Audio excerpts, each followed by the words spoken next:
Assalamualaikum and hello everyone. Have any of you guys here heard about Malaysian Communications and Multimedia Commission, which is also known as MCMC before?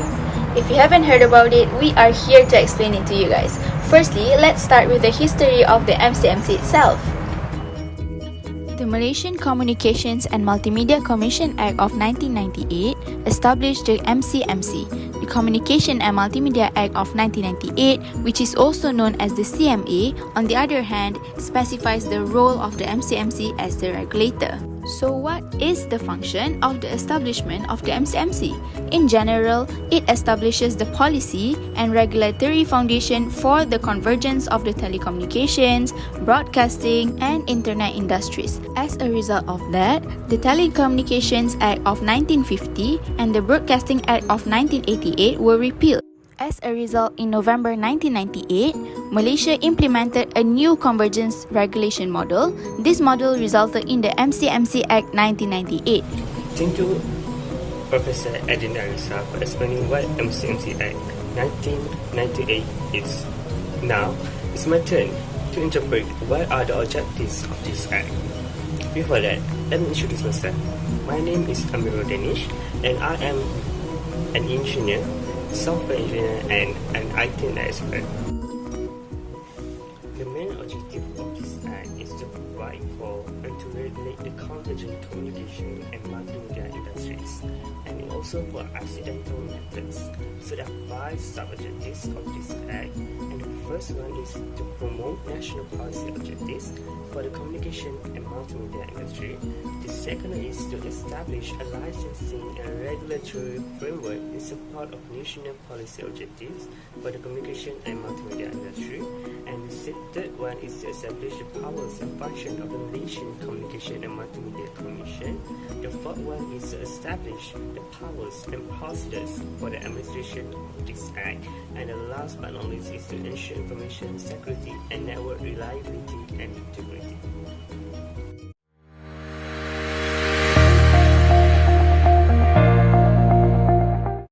Online harassment cover the act of bullying, sexual harassment, threats, misuse of personal data, and private pictures to victimize or humiliate targets. The most concerning point is, over the past 5 years, 15,238 complaints on online harassment have been received by MCMC. Minister Tan Sri Anwar Musa told the Dewan Rakyat that the figures from 216 to September 30 this year were general complaints on online harassment. The function of MCMC Act 1998 in curbing the online harassment complaints issue can be portrayed in Section 211 of the Communications and Multimedia Act 1998, Prohibition on Provision of Offensive Content.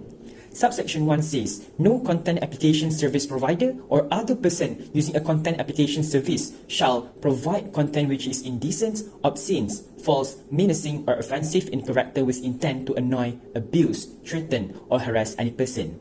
In subsection 2, a person who contravenes subsection 1 commits an offence and shall, on conviction, be liable to a fine not exceeding 50,000 ringgit or to imprisonment for a term not exceeding 1 year or to both, and shall also be liable for a further fine of 1,000 ringgit for every day or part of a day during which the offence is continued after conviction.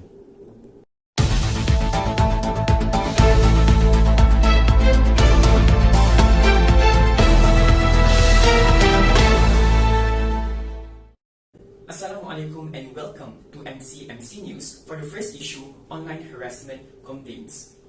The first example of case for the online harassment complaints is 963 cases were investigated under Section 223 of the MCMC Act. Of the number of cases being investigated, 60 of them were brought to the court, resulting in 241 charges. Secondly, from January to August, 14 cases involving various offences have been taken to the court under Section 211 and Section 223 of the Malaysian Communication and Multimedia Act 1998. Malaysian Communication and Multimedia Commission MCMC Monitoring and Enforcement Division Chief Zulkarnain Muhammad Yassin said most of the cases involved abuse of social media such as Facebook, Twitter, short messaging service SMS, multimedia messaging MMS, and also blogs. He said other offences committed among others consisted of sending offensive contents that intended to offend a person, uploading and sending pornographic contents through email and social media. Moving on to the next topic, how this statute facilitates the society. First and foremost, this statute fulfills the demand and the need of the society on a safe network system. With the existence of this statute, it will protect the citizens from being harassed via online.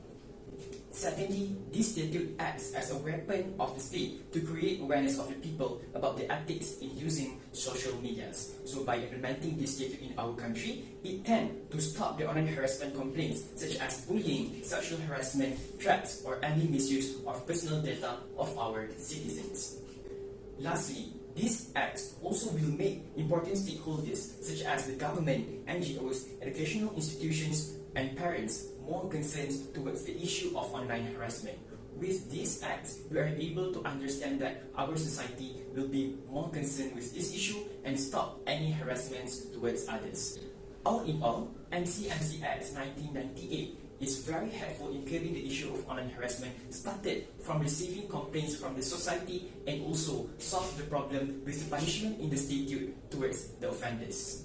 That's all from me. Muhammad Hafiz reporting the first issue. Stay tuned with MCMC News for the second issue by Miss Alifa. The second issue is about the offensive posts on social media. Types of offensive posts are racism, fake news, and disrespect towards government and royalty. There were 1,500 investigations of fake news in 2018. 22,000 reports have been made, and 20% of it was about religion sensitivity. While the other 80% was about the racism process. Those who commit this offense can be fined up to 50,000 or jailed up to 1 year or both. Those who still commit this offense can be fined 4,000 ringgit for every day. Sebenarnya dogma has been established by the government to check the validity of a news. The fake news reported was down by 83%. Visits increased by 260%. Thank you, Sir Muhammad Hafiz, for the first issue. Moving on to the next issue. The first example of case is about Fahmi Reza. He was convicted on 10 June 2016 for drawing an image of Prime Minister as a clown, and he also used MCMC logo in his drawing. He was also found guilty for using the network service to translate content with intention to annoy others. Fahmi Reza was convicted under the Section 233 of MCMC Act 1998. The second example is about 9 charges about the offensive religion and racism process. According to the head prosecution of MCMC, Dennis was convicted under Section 233 of the MCMC Act 1998 for making an offensive process about the Prophet Muhammad SAW. Moving on to the last example of case, which is about the fake news of COVID-19. According to the police and MCMC, 239 investigation papers has been opened about the fake news of COVID-19. There were 13 people that was found guilty of the offence under the Section 233 of the MCMC Act 1998. That is all from me reporting from the MCMC News.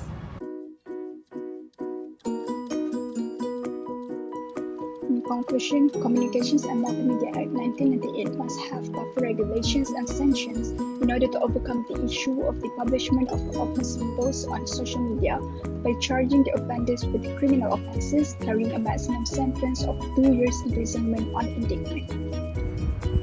For example, offensive and racist social media posts have been directed at some members of the England football team following its defeat in the Euro 2020 final has again shone a spotlight on the problem of online abuse.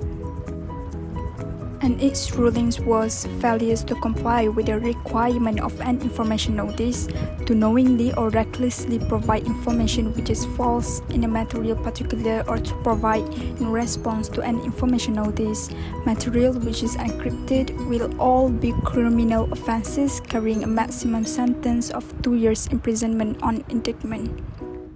In addition, due to the existence of the Act, which is more than 20 years, MCMC must enforce a law that is intended with the current situation.